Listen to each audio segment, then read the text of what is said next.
Il était une fois deux gamins qui adoraient passer leurs vacances en bord de Loire à Saint-Claude-de-Diray, un petit village près de Blois.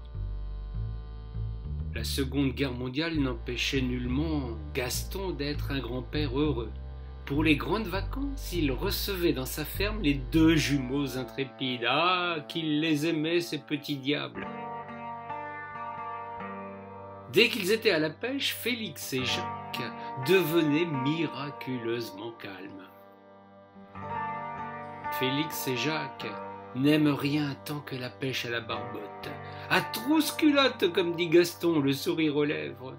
Une laitière accrochée à la ceinture, un petit sion muni d'une ligne sommaire, ils patouillent dans l'eau pour provoquer un nuage de sable. C'est là qu'aiment venir se réfugier les goujons et les ablettes. Ils en prennent à foison, ramènent de quoi se régaler à la maison. Gaston retourne à la ferme, fier comme Artaban, avec un gamin à chaque main. C'est Eugénie, sa femme, qui prépare la friture. Bien que nous soyons dans le Loir-et-Cher, Eugénie a conservé de son pays des maisons troglodytes la manière si particulière de préparer ces jolis petits poissons d'argent. Dans la région de Saumur, les fines gueules préparent une pâte à baigner pour y tremper les poissons avant que de les frire délicatement. Pour les deux gamins, c'est à chaque fois une fête et un festin. Ils seraient bien incapables de dire où va leur préférence entre la journée de pêche avec Pépé ou le rituel de la préparation succulente avec Mémé. Hélas, la guerre voulut interrompre ce bonheur simple. Les privations des mois passés avec leurs parents en région parisienne frappèrent Félix au cœur de l'hiver. Le malheureux fut atteint par la redoutable poliomélite. L'été suivant, c'est un gamin malingre au regard triste qui arriva en compagnie de son frangin, lui fort heureusement en pleine forme. Gaston avait compris ce qui tracassait son petit-fils malade.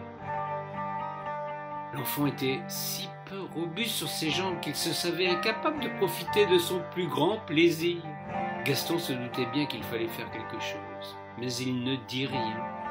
Le lendemain matin, le regard malicieux et la moustache dressée, Pépé au petit déjeuner déclara à ses deux pensionnaires « Dépêchez-vous les gnors, il faut aller ramasser des vers de terre, tantôt nous allons à la pêche !»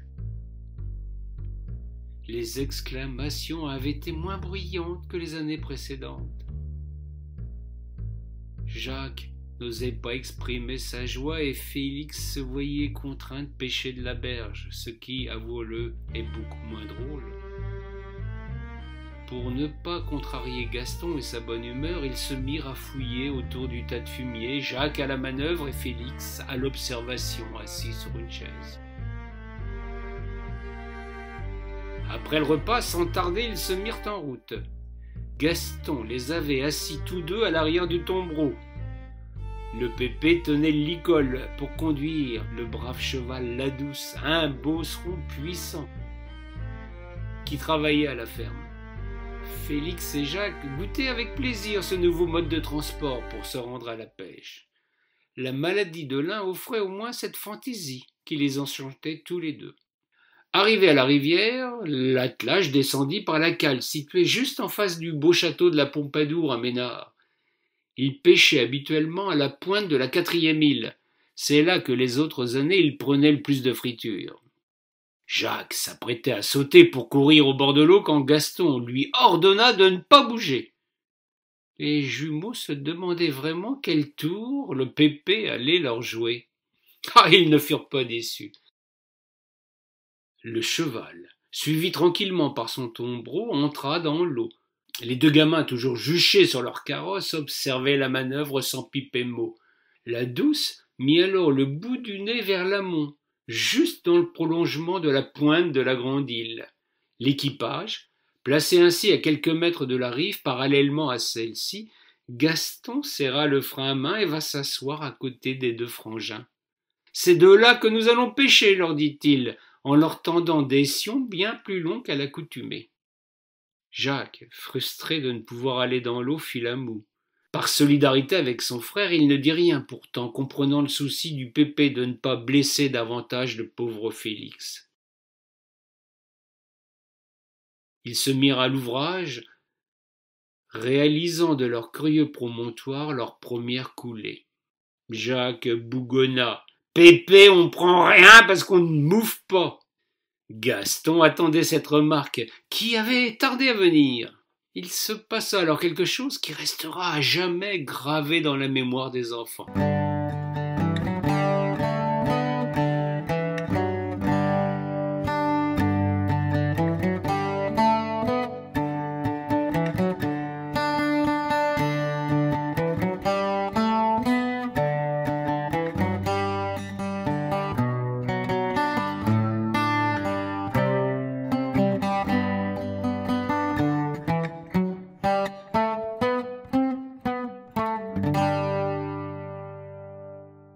Pépé fit claquer sa langue puis dit « Oh la douce, vas-y ma fille, fais ton travail !»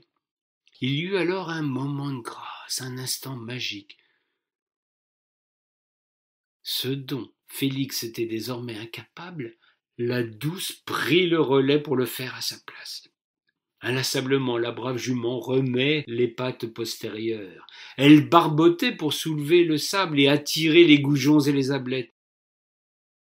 Ceux qui passèrent à ce moment-là sur la rive entendirent les bruyants éclats de rire des deux enfants mêlés à ceux du grand-père. Qui était le plus heureux des trois? Nul ne pourrait le dire. Très longtemps après, les deux frangins devenus adultes racontaient à qui voulait bien les croire ce moment incroyable où la douce, le brave cheval de trait s'était mis à remuer le sable à leur place. Je revois encore Jacques me racontant la scène. Ses yeux brillaient de la même malice sans doute que ceux de Gaston ce jour-là. Jacques a aujourd'hui l'âge de son grand-père d'alors, mais c'est encore le gamin de 12 ans qui revivait l'aventure. Il ajouta: « Et quand le poisson venait à nous bouder, la douce levait la queue et laissait tomber un magnifique appât.